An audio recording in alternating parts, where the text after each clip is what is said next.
안녕하십니까, 청원입니다. 청원 스님의 이목고 참선 요지 페이지 69 왜 시신마 이목고인가에 대해서 계속해서 또 법문해 드리겠습니다.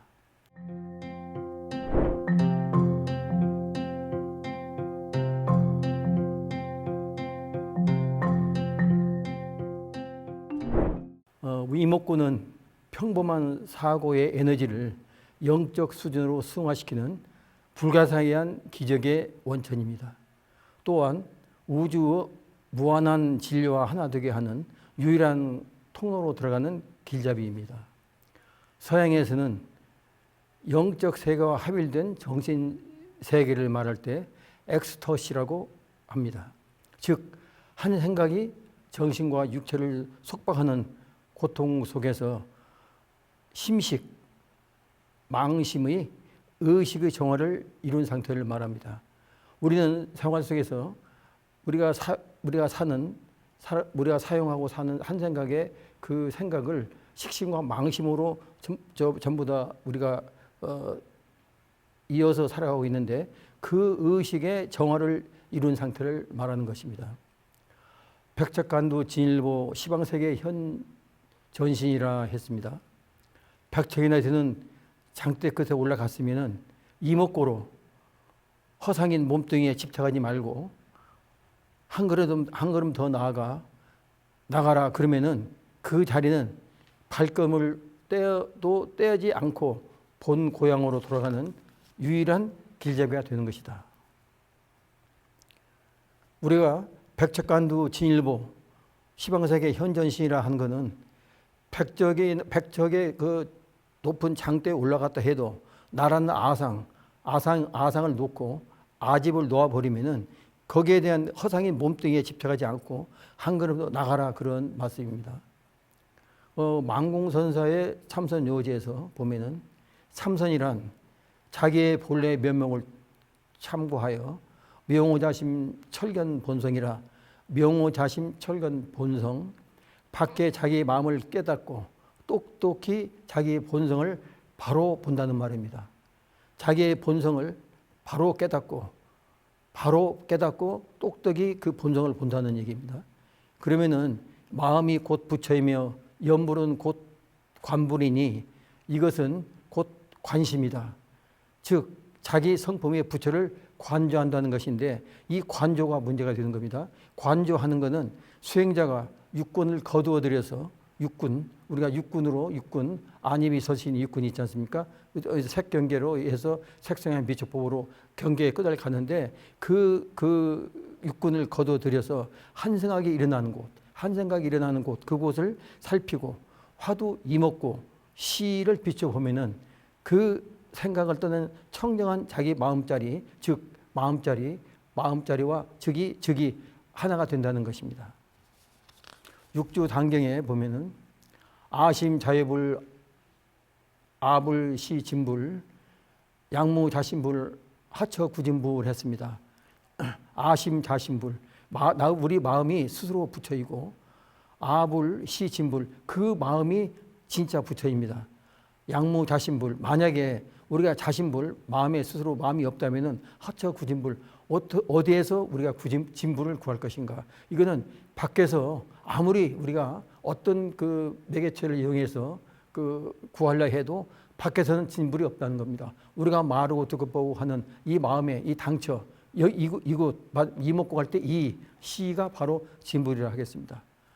육조 스님이 어느 날 법회를 하던 중 유일물 무두무미 무명무자 상주천 하지주 명여일 흑사칠이라 상제 동영중 수부득했습니다. 수부득해서 시신마 했습니다. 시신마. 이먹고 했습니다. 이 말을 이제 풀어서 말씀드리면은 나에게 한 물건이 있는데 아유일물이 나에게 한 물건이 있는데 머리도 없고 모두 몸이 꼬리도 없습니다. 또한 무명무자라 형상도 없고 이름도 없습니다. 그런데 상주천하지주 위로는 하늘을 떠받치고 아래로는 땅을 받치며 밖으로는 여명일 흑사칠이라 밖으로는 태양과 같이 밝고 또 검기로는 칠흑과 같이 검도했습니다. 그런데 상제 동용 중 우리가 항상 동용하고 쓰고 있는 가운데에서 동용하는 중에서 이것을 거두 얻지 못하니 시신마 이것이 무엇인고 했습니다. 이에 대해서 하택 신의 그 상자가 있었습니다. 하는 얘기가 재불지 본원이요 하택 신의 불성입니다 했습니다. 이거 무슨 말이냐면은 모든 부처님의 근원이요 재불지 본원 모든 부처님의 근원이요 이 신수의 불성입니다 했습니다. 신수대사의 불성입니다 했습니다. 이 말은 아주 틀림없이 맞는 말입니다. 이 우리가 상제 동용중 수부득이라 우리가 매일같이 항상 같이 24시간 하고 쓰고 있으면서도 거두 얻지 못한 이것이 무엇인고 하고 이게 이먹고 하셨는데 이 하택 신회가 이제 재불지 본원이요 이 모든 부처의 그 근본이며 하택 신회의 불성입니다 했으니까 딱 맞아떨어지는 아주 맞는 말입니다. 말인데 여기에 대해서 이제 우리 육조 스님께서 뭐라고 이름을 붙일 수도 없고 붙일려야 모양도 없고 그릴 수도 없는데 어찌 내가 내 마음에 네가 함부로 부처님의 근본이고 신의 불성입니까? 라고 말을 하는가 하고 꾸짖었습니다. 맞는 말을 했는데 이거는 개우직착이라 입을 떼면은 이 본성짜리 진불자리는 우리가 말을 하려고 이것입니다 하고 입을 여는 순간 개구직착입니다. 그때 바로 착이 되는 겁니다. 어떤 말이 되든 이 신효가 지금 맞는 말을 했지 않습니까? 모든 부처님의 근원이요 하택 신효의 불성입니다 했는데 딱 떨어지는 말이거든요. 근데 이것도 아니다 이거죠. 입으로 이거는 이 본성, 이 마음은 우리가 말로는 절대 이건 드러낼 수 없는 자리입니다. 그렇기 때문에 우리 부처님께서 영산회상에서 꽃한송이를 들어보시니까 갑선자가 반것이 웃었고 달마도사께서 서쪽에서 동쪽에 오신 뜻이 무엇입니까? 하니까 뜰 앞에 잣나무를 했습니다. 그런 이 말로서는 할 수 없는 말 이전의 자리를 드러내 보이신 건데 이 하택 신회는 말로서 그 자리를 보여준 거기 때문에 달마선사 육조 스님께 꾸중을 들은 겁니다. 이렇게 개구직착 모든 이 진불 마음자리는 말로서는 드러낼 수 없는 자리입니다. 우리가 이제 전에 많은 시간에 법문도 해드렸는데 구지선사의 일지두선이라고 있습니다. 구지선사라고 아주 유명한 선사가 있는데 그분은 무엇이 불법의 대입니까 하고 물어보면은 구지선사는 누가 무엇을 못 들어도 일세 동안 검지 한 성만 딱 들어도 보이셨습니다. 어떤 것이 무엇이 불법의 대입니까 물어보는데 구지선사는 평생 동안을 이 검지 하나만을 세워 보였습니다. 이렇게 보이니까 시자가 있었는데 하루는 구지선사 곁에 시봉을 하던 시자가 있었는데 어느 날 선사가 출타 중 마침 어떤 스님이 찾아와서 요즘 스님의 법문은 어떠신가 하고 물어보니까 아무 말 없이 시자가 평소에 매일 듣고 보던 그 한 자리 이 검지 손가락을 하나 딱 들어 보였습니다. 이렇습니다 하는 거죠. 구지선사 법문은 이렇습니다 하고 그러니까 그 스님이 고개를 끄덕끄덕 하면서 말없이 돌아갔습니다. 매일 보고 배운 것이 그것뿐이 없으니까 우리 구지선사의 흉내를 낸 겁니다.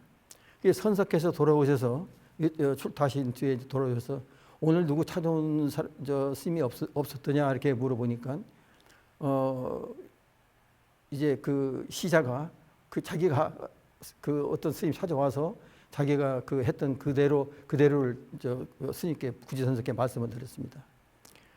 그러니까 구지선사께서 이제 하루는 잘 드는 손칼을 딱 숨기시고 시자를 불러서 딱 앞에 앉혀놓고 다시 물었습니다. 어떤 것이 불법의 대인이 있고 이렇게 한번 딱 물어보니까 그 시자가 바로 이걸 이게 검지 손가락을 딱 이렇게 들어서 보였습니다. 그러니까 그 순간에 부지선사가 그 시자의 검지 손가락을 딱 잡고 이 칼 주머니 칼로 이 손을 잘라버렸습니다. 그러니까 피가 흐르니까 갑자기 당하는 일이기 때문에 겁이 나고 이 피는 흐르고 그러니까 소리 지르면서 도망가게 됐는데 구지선사께서 다시 시자야 하고 이제 불렀습니다. 그러니까 얼른 이렇게 뒤에 돌아보니까 어느 것이 불법의 대인이 있고 이렇게 물어봤어요. 물어보니까 이렇게 딱 하니까 시자가 굳이 그러니까 검지손이 잘라버렸으니까 없습니다. 거기서 딱 보는데 피만 흐르는데 이 검지손이 없는 거기에서 공성을 본 겁니다. 공성을. 그래서 이제 거기서 이제 깨쳤는데 이제 이 구지선사의 이 참 일지도선이라는 거는 그 시자도 매일 보는 그 시자도 평소에 그 말을 같이 했던 겁니다. 같이 이제 보고 듣고 다 공부를 했던 건데 그 손가락을 자르는 거기에서 공을 본 거예요. 공성.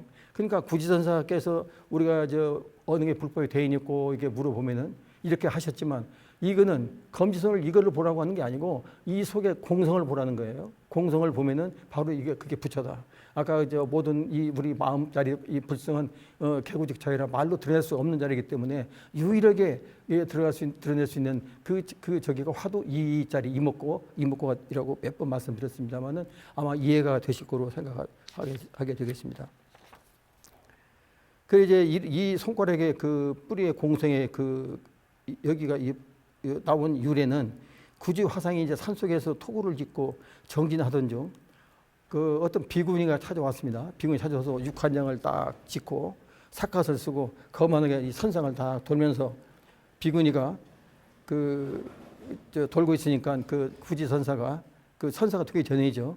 비구니는 비구니의 예를 갖춰야지 어찌 그렇게 방자하게 이렇게 빙빙 돌고 있는 거 하니까 그 비구니가 하는 얘기가 스님의 본래 면목을 일러주시면은 제가 삿갓을 벗고 오체 투지해서 예를 올리겠습니다 하는데 거기에서 본래 면목을 바로 일러주십시오 하는 데서 아무 말을 할 수가 없었어요. 그러니까 그 비구니는 비구니 이름이 실제 비구니인데 실제 비구니 재벌 보살이 아마 화신으로 오셔가지고 우리 부지선사를 깨치게 하기 위해서 그런 이제 저기를 보이시는 그런 예가 되겠습니다. 그러니까 이제 분이 나서 이제 부지선사가 잠을 못 잤는데 잠깐 잔 사이에 꿈에 내일 큰 스님이 오셔서 너에게 법을 설해 줄 터이니 짐 싸고 나가지 말고 불 태워 나가지 말고 기다리라 이렇게 했습니다. 그래서 이제 잠깐 이제 그 말에 앉아서 이제 밤을 새우고 그 다음 날 마침 어떤 큰 스님이 한 번 오셨습니다. 오셔가지고 구지화상이 실제 비구니한테 당한 그 얘기를 그대로 말씀드리니까 노 스님께서 이 검지손가락 하나를 딱 들어 보이셨습니다. 그러니까 거기서 구지선사가 또 확철되어 했습니다. 그래서 평생을 구지선사는 이 검지손가락 하나 드는 걸로 해서 불법 대의에 저걸 답을 해 주시는데 이거가 뭐냐면은 이거는 구지선사가 깨친 거는 이 검지손가락을 보고 깨친 것이 절대 아닙니다. 이 검지손가락의 공성. 그러니까 여하시 설의 조사에 있고 그러니까 어느 것이 조사가 서쪽에서 오신 뜻이 어떤 것입니까? 그러니까 정전 백수자 있지 않습니까? 조조 화상이 조조 스님이 그 정전 백수자도 백수자에 대한 상을 보라고 하는 게 아니고 그 상의 본질 공성을 보라고 이게 말씀하신 거고 그거가 화두의 한계점이고 화두의 아주 정확한 답이 되는 겁니다. 그런데 우리는 그 상을 쫓아서 어째서 이게 검지손가락 이것이 무엇인고 하고 자꾸 이제 검지손가락에 대한 탐구하다 보니까 시간만 흐르는 거죠. 근데 이제 공부하다 보면은 결과적으로 정전 백수자나 구지화상의 일지도 법문이나 우리가 공성, 그 안에 공성, 이 내 마음의 공성을 바로 보게 되면은 바로 깨쳐야 되는 길이 열리게 되는 겁니다. 오늘의 법문은 이렇게 마치겠습니다. 감사합니다.